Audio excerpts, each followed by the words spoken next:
പ്രമേഹം എന്ന് പറയുന്ന രോഗം ഇന്ന് ഒരു സർവ്വവ്യാപി പോലെയാണ്. ഒരു വീട്ടിലെങ്കിലും ഒരാളെങ്കിലും ഇന്ന് പ്രമേഹ രോഗിയാണ്. അത്രയും അധികം പ്രമേഹ രോഗികൾ നമ്മുടെ നാട്ടിലുണ്ട്. നമ്മളിത് ആദ്യ സമയത്തൊന്നും തിരിച്ചറിയാതെ പോകുന്നതുകൊണ്ടാണ് ഈ രോഗികളുടെ എണ്ണം ഇങ്ങനെ കൂടിക്കൊണ്ടേയിരിക്കുന്നത്. അപ്പോൾ നമുക്ക് ഈ പ്രമേഹം തുടക്കത്തിൽ തന്നെ എന്തൊക്കെ ലക്ഷണങ്ങളാണ് ശരീരത്തിൽ കാണിക്കുന്നത്, നമുക്ക് എങ്ങനെ തിരിച്ചറിയാം എന്നൊക്കെ ഈ വീഡിയോയിലൂടെ നോക്കാം. ഞാൻ ഡോക്ടർ പ്രിയ, ക്യുവണ്ടി ഹെൽത്ത് കെയറിലെ ഹോമിയോപ്പതിക് ഫിസിഷ്യനാണ്. അപ്പോൾ എന്താണ് പ്രമേഹം എന്ന് നോക്കാം. പ്രമേഹം എന്ന് പറഞ്ഞു കഴിഞ്ഞാൽ നമ്മുടെ രക്തത്തിൽ ഗ്ലൂക്കോസിൻ്റെ അളവ് കൂടുതലായി നിൽക്കുന്ന അവസ്ഥയാണ് നമ്മൾ പ്രമേഹം എന്ന് പറയുന്നത്. അപ്പം നമ്മൾ കഴിക്കുന്ന ഊർജ്ജം അല്ലെങ്കിൽ നമ്മൾ കഴിക്കുന്ന ഭക്ഷണത്തിൽ നിന്ന് ഊർജ്ജം അത് ഗ്ലൂക്കോസിൻ്റെ ഫോമിലാണ് നമ്മുടെ ശരീരത്തിലൂടെ സഞ്ചരിക്കുന്നത്. അപ്പം ഈ ഒരു ഗ്ലൂക്കോസിൻ്റെ ലെവല് നമ്മുടെ രക്തത്തിൽ കൂടുമ്പോൾ അത് പ്രമേഹമാവുന്നു. നമ്മൾ നോക്കുകയാണെങ്കിൽ പ്രമേഹ രോഗികളുടെ എണ്ണം ദിവസം ചെല്ലുന്തോറും കൂടിക്കൊണ്ടേയിരിക്കുക. നമ്മൾ തുടക്കത്തിലൊന്നും തിരിച്ചറിയാതെ തന്നെ പോവുകയും നമുക്ക് പല പല കോംപ്ലിക്കേഷനിലോട് എത്തുമ്പോഴായിരിക്കും നമ്മൾ തിരിച്ചറിയുന്നത്. ചിലപ്പോൾ നമുക്ക് എങ്ങനെയെങ്കിലും ഒരു കാലിലോ അല്ലെങ്കിൽ നമ്മുടെ വിരലുകൾക്കൊക്കെ ഇങ്ങനെ മുറിവ് വന്നിട്ടുണ്ടെങ്കിൽ അത് ഉണങ്ങാതിരിക്കുക, അല്ലെങ്കിൽ പഴുക്കാൻ തുടങ്ങുന്ന സമയത്ത്, അല്ലെങ്കിൽ ചിലപ്പോൾ കാലിന് ചെറിയ തരിപ്പ് വരിക, കണ്ണിന് ചെറിയ മൂടലോ മങ്ങലൊക്കെ വരുന്ന സമയത്ത് നമ്മൾ ഡോക്ടറെ അടുത്ത് പോകുന്നു.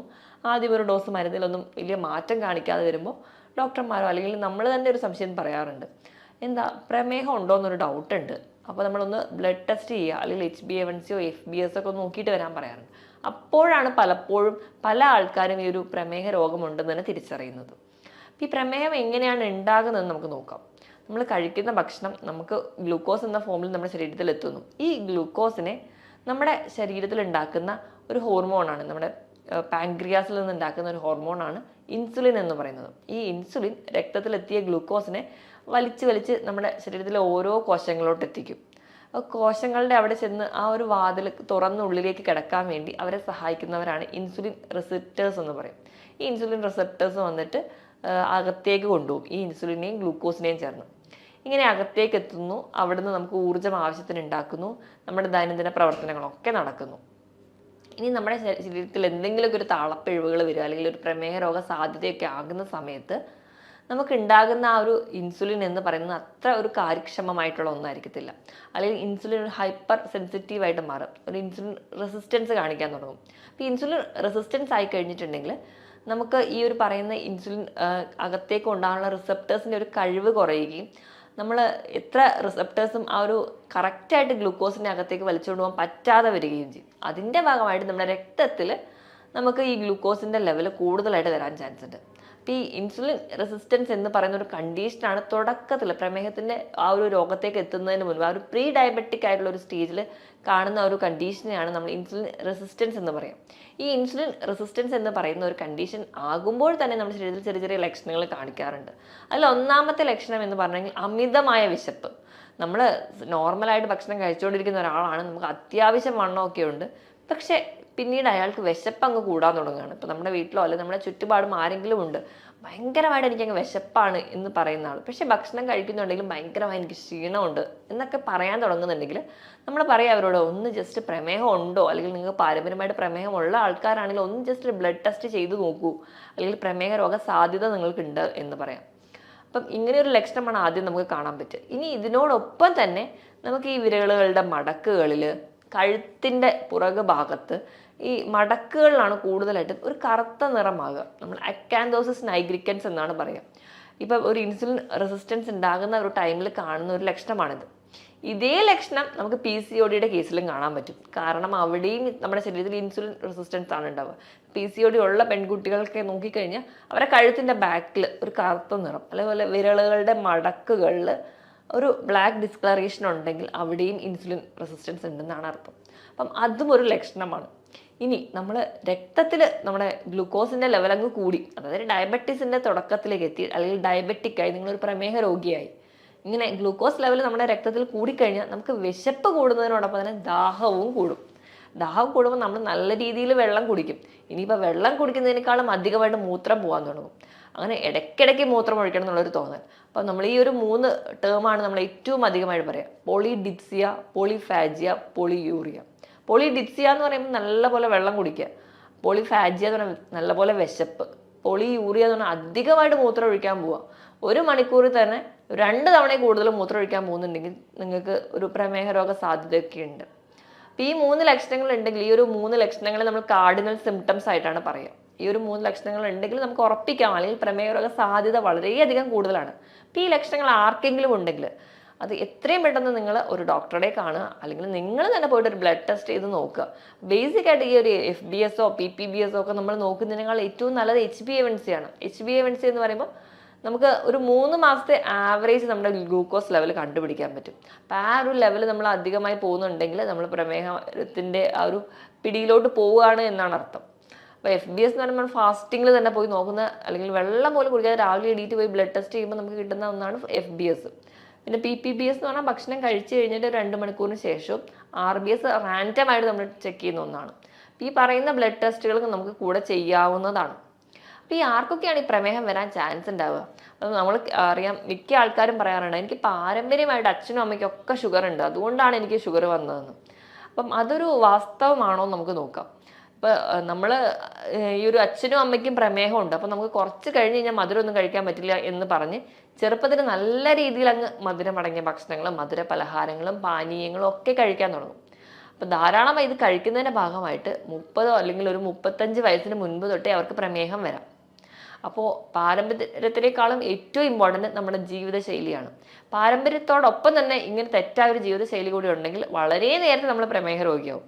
പക്ഷേ പാരമ്പര്യമുണ്ട്, അതോടൊപ്പം നമ്മളെ കറക്റ്റ് കൺട്രോളിലാണ് നമ്മുടെ ഫുഡ് പോകുന്നതെങ്കിൽ നമുക്ക് പ്രമേഹ രോഗ സാധ്യത വളരെ കുറവാണ്. അപ്പോൾ പാരമ്പര്യത്തിനേക്കാളും ഏറ്റവും വലിയ വില്ലൻ എന്ന് പറയുന്നത് നമ്മുടെ ലൈഫ് സ്റ്റൈൽ തന്നെയാണ്. അപ്പോൾ നമ്മുടെ ലൈഫ് സ്റ്റൈൽ റെഗുലേറ്റ് ചെയ്യുകയാണെങ്കിൽ ഈ പറയുന്ന രീതിയിൽ നമുക്ക് പ്രമേഹം വരാനുള്ള ചാൻസ് വളരെ കുറവാണ്. അപ്പോൾ ഇതൊക്കെയാണ് നമുക്ക് ആദ്യ കാലഘട്ടങ്ങളിൽ നമ്മൾ ശ്രദ്ധിക്കേണ്ട കാര്യങ്ങൾ. ഇനി ഇപ്പോൾ ഒരു പ്രമേഹത്തിലേക്ക് വന്നു കഴിഞ്ഞ് കഴിഞ്ഞാൽ നമുക്ക് എന്തൊക്കെ ലക്ഷണങ്ങൾ കാണിക്കുമെന്ന് നോക്കാം. അപ്പോൾ ഏറ്റവും ആദ്യം ഞാൻ പറഞ്ഞതുപോലെ മുറിവ് ഉണങ്ങാനായിരിക്കും പാട്. നമ്മുടെ സ്കിന്നിലൊക്കെ ചിലപ്പോൾ വെറുതെ ഒരു ചൊറിച്ചിലോ അല്ലെങ്കിൽ ഒരു റാഷോ വന്നിട്ടുണ്ടെങ്കിൽ നല്ല രീതിയിൽ നമ്മളങ്ങ് ചൊറിഞ്ഞ് ചെറിയൊരു വൂണ്ട് ഉണ്ടായാൽ മതി, അത് ഉണങ്ങില്ല. അതിപ്പോഴും ഇങ്ങനെ പഴുത്തോണ്ടേയിരിക്കും. നമ്മൾ ഡോക്ടറെ അടുത്ത് പോയി എത്ര മെഡിസിൻ വെച്ചാലും എത്ര ഡ്രസ്സ് ചെയ്താൽ പോലും അത് ഉണങ്ങാതിരിക്കും. അപ്പോൾ അത് ഒരു പ്രമേഹത്തിന് ഏറ്റവും വലിയ പ്രശ്നമാണ്. നമ്മളിപ്പോൾ പറമ്പിലൊക്കെ ഇറങ്ങുന്ന സമയത്ത് കാലൊരു മുള്ളു കൊണ്ടാൽ മതി, ആ ഒരു പോയിന്റിൽ നിന്ന് അത് ഇൻഫെക്റ്റഡ് ആയിട്ട് അൾസറായിട്ട് മാറാനുള്ള ചാൻസ് വളരെ കൂടുതലാണ്. അപ്പം നമുക്കറിയാം ഈ ഡയബറ്റിസ് ഫുഡ് പോലെയുള്ള കണ്ടീഷൻസ്, കാരണം ഒരു പ്രമേഹ രോഗിക്ക് ഇങ്ങനെ ഒരു കണ്ടീഷൻ വന്നു കഴിഞ്ഞാൽ മുറിച്ച് കളയാൻ മാത്രമേ വഴിയുള്ളൂ. അപ്പോൾ അങ്ങനത്തെ ചില പ്രശ്നങ്ങൾ ഉണ്ട്. ഇനി അടുത്തൊരു കംപ്ലൈൻ്റ് ആയിട്ട് ആൾക്കാർ പലരും പറയുന്നതാണ് കണ്ണിന് കാഴ്ച കുറയുക, ഒരു മൂടലുണ്ട് അല്ലെങ്കിൽ ഒരു മങ്ങലുണ്ട്, ദൂരക്കാഴ്ച കുറയുന്നു എന്നുള്ളത്. ഇത് നമുക്ക് നമ്മുടെ കണ്ണിനെ ബാധിക്കുമ്പോൾ ഉണ്ടാകുന്ന ചേഞ്ചസ് ആണ്. ഡയബറ്റിക് റെറ്റിനോപ്പതി ആയിട്ട് വരാം. അപ്പോൾ നമുക്ക് ഇത് പോലെയുള്ള ബുദ്ധിമുട്ടുകൾ, വണ്ടി ഓടിക്കാൻ അല്ലെങ്കിൽ കുറച്ച് സന്ധ്യ കഴിഞ്ഞാൽ വണ്ടി ഓടിക്കാനുള്ളൊരു ബുദ്ധിമുട്ട് തുടങ്ങിയ പ്രശ്നങ്ങളായിട്ട് പറയാറുണ്ട്. ഇനി ഇത് കഴിഞ്ഞ് കഴിഞ്ഞാൽ അടുത്തൊരു ലക്ഷണം എന്ന് പറഞ്ഞിട്ടുണ്ടെങ്കിൽ ഭയങ്കരമായിട്ടുള്ളൊരു ക്ഷീണമാണ്. ഭക്ഷണം നല്ലപോലെ കഴിക്കുന്നുണ്ടാവും, പക്ഷെ ബോഡി വെയിറ്റ് അങ്ങ് കൂടുന്നുണ്ടാവില്ല, ആൾ മെലിഞ്ഞിരിക്കുന്നതാണ്. അതോടൊപ്പം തന്നെ ഭയങ്കരമായിട്ടുള്ളൊരു ക്ഷീണം, നല്ലപോലെ ദാഹം, ഇടയ്ക്കിടയ്ക്ക് മൂത്രം ഒഴിക്കാനുള്ള തോന്നൽ. പിന്നെ പറയുന്ന ഒന്നാണ് കാലിന് പെരുപ്പ് പോലെയുള്ള പ്രശ്നം. ഡയബറ്റിക് ന്യൂറോപ്പതിയാണത്. നമ്മുടെ നാഡികളെ ബാധിക്കും. നമ്മുടെ പ്രമേഹം നമ്മുടെ നാഡികളെ ബാധിക്കുന്ന സമയത്താണ് കൂടുതൽ ആൾക്കാരും പറയാറുണ്ട് കാലിൻ്റെ എല്ലാ വിരലുകളും ഭയങ്കരമായിട്ട് തരിപ്പാണ്. ചില ആൾക്കാർ പറയുമ്പോൾ ഞാൻ വെറുതെ ജോലി ചെയ്യുമ്പോൾ ഒന്നും എനിക്ക് കുഴപ്പമുണ്ടാവില്ല, ഞാൻ വെറുതെ ഇരിക്കുമ്പോൾ ഭയങ്കരമായിട്ട് തരിപ്പാണ്, കാല് നിലത്ത് വെക്കാൻ പറ്റുന്നില്ല, കാലിൽ ഭയങ്കര പുകച്ചിലാണ്, കൈവെള്ളയിൽ പുകച്ചിലാണ്, ഇങ്ങനത്തെ പ്രശ്നങ്ങളൊക്കെ പറയാറുണ്ട്. നമ്മുടെ നാഡികളെ ബാധിക്കുന്ന ഏതൊരു കണ്ടീഷനുമാണ് നമുക്ക് തരിപ്പും പുകച്ചിലും ഒക്കെ ആയിട്ട് തോന്നുക. അപ്പോൾ അങ്ങനെ ഡയബറ്റിക് നമ്മുടെ ന്യൂറോപ്പതിയായിട്ട് നിൽക്കും.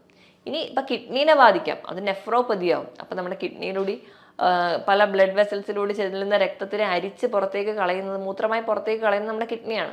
അപ്പോൾ ആ ഒരു അരിപ്പയിലെല്ലാം വിള്ളൽ വരികയും അവിടെ പ്രശ്നങ്ങൾ വരികയും നമുക്ക് വേണ്ട പല മിനറൽസും പ്രോട്ടീൻസും ന്യൂട്രിയൻസും ഒക്കെ പുറത്തേക്ക് പോവുകയും നമുക്ക് വേണ്ടാത്ത പലതും നമ്മുടെ ശരീരത്തിൽ കെട്ടി നിൽക്കുകയും ഒക്കെ ആയി നമുക്ക് കാലിന് നീരായിട്ടോ അല്ലെങ്കിൽ നമ്മുടെ കിഡ്നീനെ ബാധിക്കുന്നതിന് ഭാഗം അങ്ങനെയും പോവാം.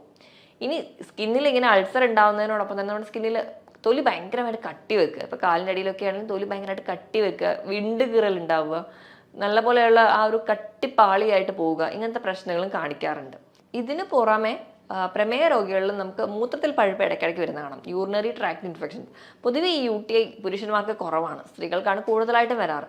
പക്ഷേ ഈ പ്രമേഹ രോഗി ആണെങ്കിൽ അത് ഇടയ്ക്കിടയ്ക്ക് വരാനുള്ള ചാൻസ് വളരെ കൂടുതലാണ്. അതുപോലെ തന്നെയാണ് നമുക്ക് ഓറൽ ത്രഷ് എന്ന് പറയാം. നമ്മുടെ വായിൽ ഇടയ്ക്കിടയ്ക്ക് പൂപ്പൽ ബാധ വരിക, ഒരു വെളുത്ത പാട പോലെ വരിക, നല്ല ചുമന്നിരിക്കുക വായ, ഭക്ഷണം ഒന്നും കഴിക്കാൻ പറ്റില്ല, തീരെ എരിവ് പോലും കഴിക്കാൻ പറ്റാത്ത രീതിയിൽ ഭയങ്കരമായിട്ട് ഭക്ഷണം കഴിക്കുന്നതിലൊക്കെ ബുദ്ധിമുട്ടായി പ്രസന്റ് ചെയ്യുന്ന ഒന്നാണ് ഓറൽ ത്രഷ്. ഇങ്ങനെ ഒരു ബുദ്ധിമുട്ട് കാണാറുണ്ട്. ഇനി സ്ത്രീകളുടെ കേസ് എടുക്കുകയാണെങ്കിൽ വജൈന അല്ലെങ്കിൽ യോനി ഭാഗത്ത് ഭയങ്കര ചൊറിച്ചിൽ വരിക, അവിടെ ഇൻഫെക്ഷൻസ് റിക്കറന്റ് ചെയ്ത് വരിക, പിന്നെ അതുപോലെ തന്നെ ലുക്കോറിയ പോലെയുള്ള ഡിസ്ചാർജുകളായിട്ട് പ്രസന്റ് ചെയ്യുക, ഇങ്ങനെയുള്ള പ്രശ്നങ്ങളും ആ ഒരു ഏരിയ ഭയങ്കര ഡ്രൈ ആയി പോവുക, ഈ പറയുന്ന ബുദ്ധിമുട്ടുകൾ സ്ത്രീകളിലും കാണിക്കാറുണ്ട്. ഇനി ഇപ്പൊ സ്കിന്നിൽ ഇതിന് പുറമേ ആയിട്ട് ബ്ലിസ്റ്റേഴ്സ് ആയിട്ട് പ്രസന്റ് ചെയ്യാറുണ്ട്. ചെറിയ ചെറിയ കുമിളകളായിട്ട് നമ്മുടെ കാലിന്റെ എല്ലിന്റെ മുകളിലും ഒക്കെ പ്രസന്റ് ചെയ്യാറുണ്ട്. ആ ഒരു ഏരിയയിലുള്ള സ്കിന്ന് ഭയങ്കരമായിട്ട് കറുത്ത് പോവുക, ഈ കൈകളിലെ മടക്കിലെ പോലെ തന്നെ കാൽ ഭാഗത്തൊക്കെ സ്കിന്ന് ഭയങ്കരമായിട്ട് കറുത്ത നിറത്തിലേക്ക് മാറുക, നല്ല ഫെയർ ആയിട്ടിരുന്ന ഒരാളായിരിക്കും, പെട്ടെന്ന് തന്നെ നമ്മുടെ ആ സ്കിന്നിലെ പിഗ്മെന്റഡ് ആവുക, ഇങ്ങനത്തെയുള്ള ചേഞ്ചസും സ്കിന്നിൽ കാണിക്കാറുണ്ട്. ഇതോടൊപ്പം തന്നെ സ്കിന്നിൽ ചെറിയ ചെറിയ ടാഗായിട്ട് പ്രസന്റ് ചെയ്യാം, കഴുത്തിലും അതുപോലെ തന്നെ കാലിലും കയ്യിലും ഒക്കെ ഭാഗങ്ങളിൽ ചെറിയ ചെറിയ ടാഗായിട്ട് പ്രസന്റ് ചെയ്യാം. കാരണം ഒന്നും കൂടാതെ ചെറിയ റെഡ് റാഷസ് ആയിട്ട് പ്രസന്റ് ചെയ്യുക, ഇങ്ങനത്തെ കുറേ ചേഞ്ചസും ഈ പ്രമേഹ രോഗികളിൽ കാണിക്കുന്ന ലക്ഷണങ്ങളാണ്. അപ്പം ഈ പറഞ്ഞ ലക്ഷണങ്ങളൊക്കെയാണ് കൂടുതലും പ്രമേഹ രോഗികളിൽ കാണാറുള്ളത്. അപ്പം നമ്മൾ ഈ പറഞ്ഞ രീതിയിൽ അല്ലെങ്കിൽ പ്രമേഹം വേണ്ട രീതിയിലൊന്നും നമ്മൾ ശ്രദ്ധിക്കാതെ പോകുമ്പോൾ അത് കോംപ്ലിക്കേഷൻ ഉണ്ടാവുകയും അത് മറ്റ് പല ലക്ഷണങ്ങളോടും കൊണ്ടുപോകാറുണ്ട്. എന്തെങ്കിലും ഈ പറയുന്ന ലക്ഷണങ്ങൾ നമുക്ക് ആർക്കെങ്കിലും ഒക്കെ ഉണ്ടെങ്കിൽ നിങ്ങൾ എത്രയും പെട്ടെന്ന് ഡോക്ടറെ കൺസൾട്ട് ചെയ്ത് കൃത്യമായ ബ്ലഡ് ടെസ്റ്റും നല്ല രീതിയിൽ നമ്മുടെ ഫുഡ് കൺട്രോളും ഉണ്ടെങ്കിൽ നമുക്ക് ആദ്യത്തെ ഒരു സ്റ്റേജിലൊക്കെയാണ് നമുക്കത് ഭക്ഷണ നിയന്ത്രണത്തിലൂടെ തന്നെ നമുക്ക് കൊണ്ടുപോകാൻ പറ്റും. ഇനിയിപ്പോൾ ഭക്ഷണം നിയന്ത്രിക്കുന്ന സമയത്ത് നമ്മൾ അന്നജത്തിൻ്റെ അളവ് നല്ലപോലെ കുറയ്ക്കുക, നമ്മൾ കുറച്ചുകൂടെ പ്രോട്ടീൻ്റെ അളവ് കൂടുക, ധാരാളമായിട്ട് പഴവർഗ്ഗങ്ങളും പച്ചക്കറികളും കഴിക്കുക. ഇനി ഇതോടൊപ്പം തന്നെ ഒരു ഇൻ്റർമീഡിയറ്റ് ഫാസ്റ്റിംഗ് കൂടി ഉണ്ടെങ്കിൽ നമുക്ക് പ്രമേയം ഈസി ആയിട്ട് കൺട്രോൾ ചെയ്യാൻ പറ്റും. വൈകുന്നേരത്തെ ഡിന്നർ നേരത്തെ കഴിക്കുക, പിറ്റേ ദിവസം ബ്രേക്ക്ഫാസ്റ്റ് കുറച്ച് ലേറ്റ് ആയാലും കുഴപ്പമില്ല, ഒരു 14 മണിക്കൂറെങ്കിലും ഇതിനിടയിൽ ഒരു ഗ്യാപ്പ് ഉണ്ടെങ്കിൽ ഒരു ഇൻ്റർമീഡിയറ്റ് ഫാസ്റ്റിംഗ് ആവും. അതുവഴി നമുക്ക് കുറച്ചും കൂടി ആ ഒരു ഡയറ്റ് കൂടി എടുക്കുകയാണെങ്കിൽ നമുക്ക് ഈസി ആയിട്ട് നമ്മുടെ ഡയബറ്റീസ് കൺട്രോൾ ചെയ്യാൻ പറ്റുന്ന ഒരു കണ്ടീഷനാണ്. നമ്മൾ കഴിക്കേണ്ട ഭക്ഷണം എന്ന് പറഞ്ഞിട്ടുണ്ടെങ്കിൽ മാക്സിമം നമ്മൾ ഇലക്കറികൾ, പഴവർഗ്ഗങ്ങൾ, പച്ചക്കറികളൊക്കെ കഴിക്കും. ഇപ്പോൾ പഴവർഗ്ഗങ്ങൾ എടുക്കുമ്പോൾ അധികം മധുരമില്ലാത്ത പഴവർഗ്ഗങ്ങൾ കഴിക്കാൻ വേണ്ടി ശ്രദ്ധിക്കുക. അതായത് ഗ്ലൈസീമിക് ഇൻഡെക്സ് കുറഞ്ഞ പഴവർഗ്ഗങ്ങൾ, നിങ്ങൾക്ക് അതിനായിട്ട് ആപ്പിളോ അല്ലെങ്കിൽ അധികം പഴുക്കാത്ത ഏത്തപ്പഴം കഴിക്കാം, അല്ലെങ്കിൽ റോബസ്റ്റ പോലെയുള്ള പഴങ്ങൾ കഴിക്കാം. അപ്പോൾ മുന്തിരിക്കയാണെങ്കിൽ 8 or 10 എണ്ണം നിങ്ങൾ കഴിക്കാം. പക്ഷേ ദിവസവും ഒരു ഫ്രൂട്ട് മാത്രമേ കഴിക്കാവുള്ളൂ. ഇപ്പോൾ പേരയ്ക്കൊക്കെ ആണെങ്കിൽ വളരെ നല്ലതാണ് ഇപ്പോൾ പ്രമേഹ രോഗികൾക്ക് കഴിക്കാനാണെങ്കിൽ. അപ്പം ഏതെങ്കിലും ഒരു ഫ്രൂട്ട് നമ്മൾ ഒരു ദിവസം കഴിക്കുകയാണെങ്കിൽ നമുക്ക് ഹെൽത്തി ആയിട്ട് നമ്മുടെ പ്രമേഹത്തിനെ കൺട്രോൾ ചെയ്യാൻ പറ്റും. മാക്സിമം നിങ്ങൾ വെള്ള അരി ഉപയോഗിക്കുന്നവരാണെങ്കിൽ അത്, അല്ലെങ്കിൽ പോളിഷ്ഡ് ആയിട്ടുള്ള മൈദയോ അല്ലെങ്കിൽ എന്ത് ആയിക്കോട്ടെ അത് ഉപയോഗിക്കുന്നവരാണെങ്കിൽ അത് കഴിവതും കുറയ്ക്കും. അപ്പം ഇനി പ്രമേഹത്തിനെ നിയന്ത്രിക്കാൻ വേണ്ടി മിക്ക ആൾക്കാരും ഡിപ്പെൻഡ് ചെയ്യുന്ന ഒന്നാണ് ഓട്സ് എന്ന് പറയുന്നത്. നമ്മൾ ഓട്സ് എടുക്കുമ്പോൾ നമ്മൾ ശ്രദ്ധിക്കേണ്ടത് പോളിഷ്ഡ് ഓട്സ് ഒഴിവാക്കുക, പകരം ഹോൾ ഗ്രെയിൻ ആയിട്ടുള്ള കുറച്ച് കട്ടിയോട് കൂടിയായിട്ടുള്ള ഒരു ഓട്സ് ഉണ്ടാവും. അപ്പോൾ അത് മേടിച്ച് കുക്ക് ചെയ്യാൻ വേണ്ടി ശ്രദ്ധിക്കുക. പിന്നെ അത് പാചകം ചെയ്യുന്ന രീതിയിലാണെങ്കിലും നമ്മൾ എപ്പോഴും ഇൻസ്റ്റൻറ്റ് ഓട്സ് എടുത്ത് നമ്മുടെ പാലിൽ അല്ലെങ്കിൽ വെള്ളത്തിൽ കുറുക്കി കഞ്ഞിയായിട്ട് കഴിക്കാനാണ് താല്പര്യപ്പെടുക, അല്ലെങ്കിൽ ആ ഒരു കുറുക്ക് ഫോമിലോട്ട് കഴിക്കാനാണ് താല്പര്യപ്പെടുക. അത് നമുക്ക് ഗ്ലൈസിമിക് ഇൻഡെക്സ് വളരെയധികം കൂടാനുള്ള കാരണമാവും. അപ്പോൾ അതിന് പകരമായിട്ട് നിങ്ങൾ മാക്സിമം ഉപ്പുമാവ് അല്ലെങ്കിൽ പുട്ട്, ഇത് രണ്ടും ഗ്ലൈസിമിക് ഇൻഡെക്സ് പൊതുവേ ഓട്സിൽ കുറഞ്ഞതാണ്. അപ്പം ഇത് രണ്ടും കുക്ക് ചെയ്ത് കഴിക്കാൻ വേണ്ടി ശ്രദ്ധിക്കും. ഇപ്പോൾ പച്ചക്കറി ധാരാളം ഇട്ടിട്ട് നിങ്ങൾക്ക് ഉപ്പുമാവ് കഴിക്കുകയാണെങ്കിൽ നമ്മൾ ഹെൽത്തി ആയിട്ട് ഇരിക്കാനും പറ്റും, ഗ്ലൈസിമിക് ഇൻഡെക്സ് വളരെ കുറവായിരിക്കും. അപ്പോൾ അങ്ങനെയുള്ള ഹെൽത്തി ആയിട്ടുള്ള ഫുഡുകൾ ഡിപ്പെൻഡ് ചെയ്യാൻ വേണ്ടി നോക്കുക. അപ്പോൾ വൈകുന്നേരത്തെ ഒരു ഡിന്നർ എന്ന് പറഞ്ഞാൽ നിങ്ങൾ സാലഡിലൂടെ മാത്രം ഒതുക്കുക. ഭക്ഷണം കംപ്ലീറ്റ്ലി ഒഴിവാക്കുകയല്ല വേണ്ടത്. നമ്മൾ ഭക്ഷണം കഴിക്കണം, ക്വാണ്ടിറ്റി നല്ലപോലെ കുറയ്ക്കുക, തവണകൾ കൂട്ടുക. ഇപ്പം പ്രമേഹ രോഗികൾ എപ്പോഴും ഭക്ഷണം കഴിക്കുമ്പോൾ 4 or 5 തവണയായിട്ട് കഴിക്കുക. കഴിക്കുന്നതിൻ്റെ ക്വാണ്ടിറ്റി അങ്ങ് കുറച്ചാൽ മതി, നമ്മുടെ വിശപ്പിനനുസരിച്ച് മാത്രം. വളരെ കുറഞ്ഞ രീതിയിൽ ഭക്ഷണത്തിൻ്റെ അളവ് കുറയ്ക്കുക, ക്വാളിറ്റി നല്ല രീതിയിൽ കൂട്ടാനും ശ്രദ്ധിക്കുക. അതായത് നല്ല രീതിയിൽ പച്ചക്കറികളോ അല്ലെങ്കിൽ ഞാൻ പറഞ്ഞ രീതിയിൽ ഹെൽത്തി ആയിട്ടുള്ള ഭക്ഷണം. അപ്പോൾ നമ്മളത് കൃത്യമായ ഒരു ഡയറ്റീഷ്യൻ്റെ അണ്ടറിൽ ഡയറ്റോട് എടുക്കുകയാണെങ്കിൽ നമുക്ക് ഈസി ആയിട്ട് നമുക്ക് പ്രമേഹത്തിനെ കൺട്രോൾ ചെയ്യാൻ പറ്റും. അതുപോലെ തന്നെ നമുക്ക് എല്ലാ രീതിയിലുള്ള പ്രോട്ടീൻസ് കഴിക്കാവുന്നതാണ്. ഇപ്പോൾ പയറ്, കടല അങ്ങനത്തെയുള്ള പച്ചക്കറി വിഭാഗത്തിൽ പെടുന്ന നമുക്ക് പ്രോട്ടീൻസ് ആയിക്കോട്ടെ, അതുപോലെ തന്നെ മത്സ്യവും മാംസവും ഒക്കെ കഴിക്കാവുന്നതാണ്. അതൊക്കെ കറി വെച്ച് കഴിക്കുന്നത് നമുക്ക് കുറച്ചുകൂടി ഹെൽത്തി ആയിട്ട് ഇരിക്കാനും അല്ലെങ്കിൽ നമുക്ക് ഉണ്ടാകുന്ന ആ ഒരു ക്ഷീണത്തിനെ ഓവർകം ചെയ്യാനും പറ്റും. അപ്പോൾ ഈ പറഞ്ഞ രീതിയിൽ തന്നെ നമ്മുടെ ഡയറ്റ് സെറ്റ് ചെയ്യുക. പിന്നെ വേണ്ടത് കൃത്യമായൊരു വ്യായാമമാണ്. നിങ്ങൾ ആഴ്ചയിൽ 5 ദിവസമെങ്കിലും നിർബന്ധമായിട്ട് എന്തെങ്കിലും ഒരു വ്യായാമം വേണം. നമ്മൾ വീട്ടിൽ ജോലി ചെയ്യുന്നുണ്ടെന്ന് ഓർത്തിട്ടോ അല്ലെങ്കിൽ നമ്മൾ മറ്റു പല ജോലികളും ചെയ്യുന്നവരാണ്, അതുകൊണ്ട് എനിക്ക് വ്യായാമത്തിൻ്റെ ആവശ്യമില്ല എന്നുള്ളൊരു തെറ്റിദ്ധാരണ മാറ്റിയിട്ട് വ്യായാമത്തിന് വേണ്ടിയിട്ട് ഒരു 1/2 മണിക്കൂറെങ്കിലും മാറ്റി വെക്കുക. ആഴ്ചയിൽ 5 ദിവസമെങ്കിലും കൃത്യമായ വ്യായാമം വേണം.